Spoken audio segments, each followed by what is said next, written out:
સમાચારમાં આગળ વાત કરીએ તો બનાસકાંઠામાં છેલ્લા 4 દિવસથી અલગ અલગ તારાજીના દ્રશ્યો સામે આવી રહ્યા છે।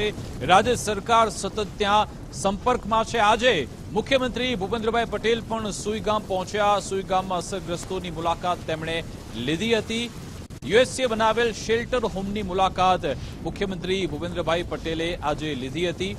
ત્યાંના આ દ્રશ્યો છે કે જ્યાં તેમણે અસરગ્રસ્તો સાથે વાતચીત કરી હતી। કેવી અહીંયા પરિસ્થિતિ છે, તંત્ર તરફથી કેવી મદદ આપવામાં આવી, સ્થાનિક અધિકારીઓ સાથે પણ બેઠક કરવામાં આવી। જલેવા ખાતે જે સબસ્ટેશન છે ત્યાં પણ તેઓ પહોંચ્યા હતા। પાણીમાં ઉતરીને પૂરગ્રસ્ત વિસ્તારોનું મુખ્યમંત્રી નિરીક્ષણ કર્યું હતું।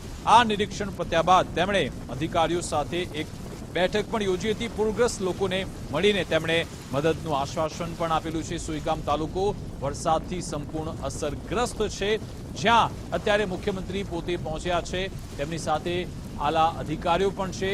આ આખું નિરીક્ષણ પત્યા બાદ તેમણે અધિકારીઓ સાથે એક બેઠક પણ કરી હતી અને તેમને પણ જરૂરી દિશા નિર્દેશ સૂચનો આપવામાં આવ્યા છે અને અસરગ્રસ્તોને ગ્રામજનોને પણ આશ્વાસન આપ્યું છે કે તમારા સુધી તમામ મદદ પહોંચશે। પાણીની વ્યવસ્થા થઈ જશે, ફૂડ પેકેટની વ્યવસ્થા થશે। પાણી ઉતરી જાય ત્યારબાદ પણ જે વીજ પોલ કનેક્ટ કરવા, અહીંયા વીજ પુરવઠો પૂર્વવત થાય તે માટેના તમામ પ્રયત્નો કરવામાં આવશે તેવું આશ્વાસન આપવામાં આવ્યું છે। આ તરફ સાંસદ જ્ઞાનીબેન ઠાકોરે પણ બનાસકાંઠામાં મુખ્યમંત્રી સાથે મુલાકાત કરી હતી અને તેમણે મુખ્યમંત્રી સાથે મુલાકાત કરીને એક સહાય પેકેજની માંગ કરી છે। 1000 કરોડનું રાહત પેકેજ આપવામાં આવે તેવી માંગણી જ્ઞાનીબેન ઠાકોરે કરી છે। મુખ્યમંત્રી સાથે મુલાકાત બાદ તેમણે આ રજૂઆત કરી હતી। વિકટ પરિસ્થિતિમાં ટીક્કા ટિપ્પણીથી દૂર રહી મદદ કરવા માટે પણ જ્ઞાનીબેને કહ્યું। ખેતર માલિકો સાથે ભાગ્યાઓને વળતર મળે તેવી વ્યવસ્થા કરવાની માંગ પણ જ્ઞાનીબેન ઠાકોરે કરી હતી।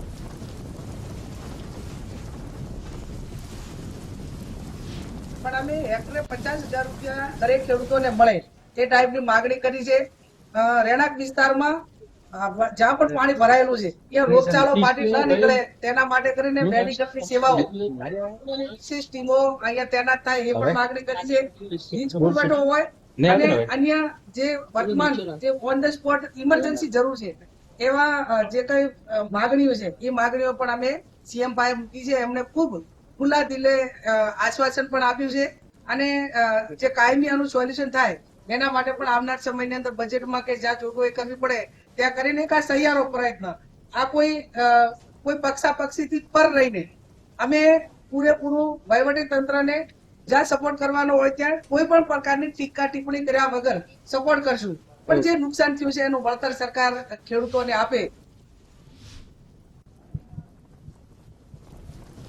બનાસકાંઠાના સાંસદ જ્ઞાનીબેન ઠાકોર પૂરગ્રસ્ત વિસ્તારોની મુલાકાત માટે પહોંચ્યા હતા। ત્યાં પણ તેમણે પૂરગ્રસ્ત વિસ્તારોમાં પહોંચીને ત્યાં નિરીક્ષણ કર્યું હતું, ગ્રામજનો સાથે વાતચીત કરી હતી। જ્ઞાનીબેન ઠાકોર, ગુલાબસિંહ રાજપૂત સહિતના આગેવાનો અહીંયા પહોંચ્યા હતા અને ગ્રામજનોને આશ્વાસન આપવામાં આવ્યું હતું, તેમને તમામ મદદ મળી રહે માટેના પ્રયત્નો કરીશું તેવું કહ્યું। સુઈગામના અસરગ્રસ્ત ગામોની જ્ઞાનીબેન ઠાકોરે આજે મુલાકાત લીધી। તેમની સાથે ગુલાબસિંહ સહિતના આગેવાનો પણ પહોંચ્યા હતા।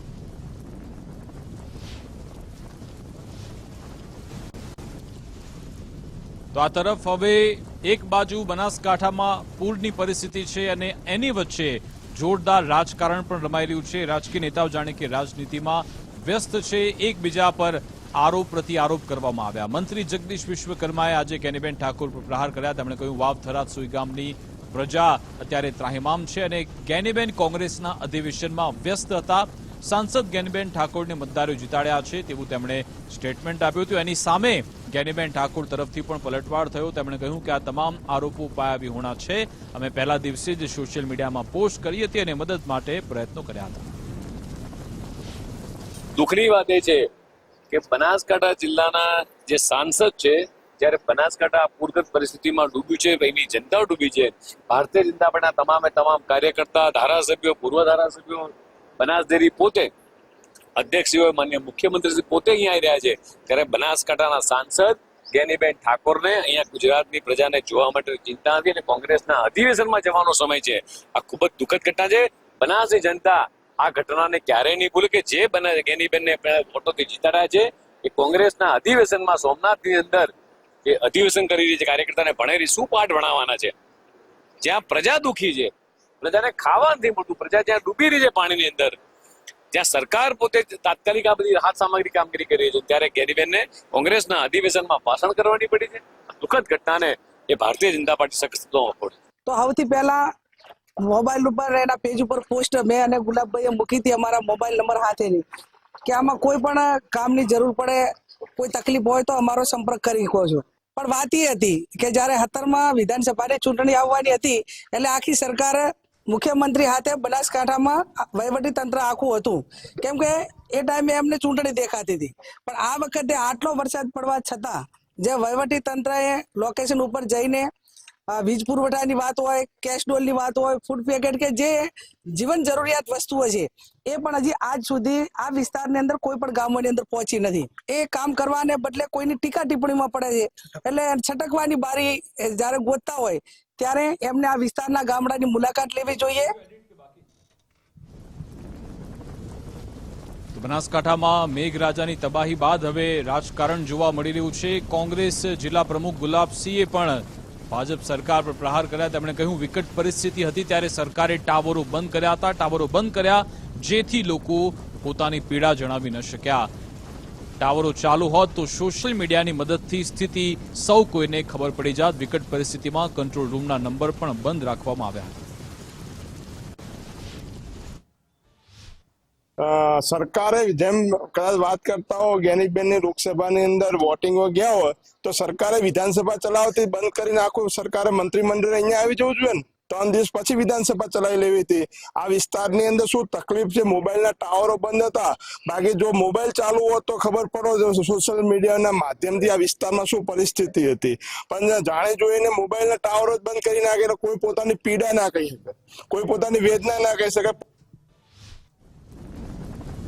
બનાસકાંઠામાં પૂરગ્રસ્ત વિસ્તારોમાં રાજ્ય સરકાર સતત સહાય મોકલાવી રહી છે. રાજ્ય સરકારે જીવન જરૂરિયાતની ચીજવસ્તુ મોકલાવી. મંત્રી જગદીશ વિશ્વકર્માએ લીલી ઝંડી બતાવી ટ્રક રવાના કર્યા.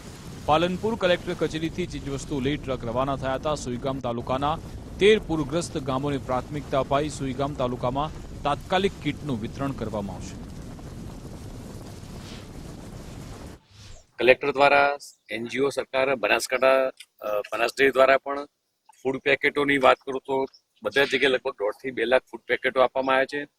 મેડિકલની ટીમ પણ પહોંચી ગઈ છે. સાથે સાથે એવું કહું કે ભાઈ 5 અધિક કલેક્ટર, 10 જેટલા મામલતદારો, 86 જેટલી વીજળીની ટીમ, 80 જેટલા વેટેનરી ડોક્ટરની ટીમ બનાસ ડેરી અને કલેક્ટર દ્વારા 316 જેટલી મેડિકલની ટીમ પહોંચી ગઈ છે. બીજા 1000 થી 1500 જેટલા કર્મચારીઓ આ ટીમમાં લાગેલા છે. અત્યારે આપ જોઈ રહ્યા છો તે દરેક ઘરે જેટલા ઇફેક્ટેડ લોકો છે અસરગ્રસ્ત પરિવારોની અંદર 15 કિલોની કીટ રાજ્ય સરકાર દ્વારા તૈયાર કરી લોકોના ઘરે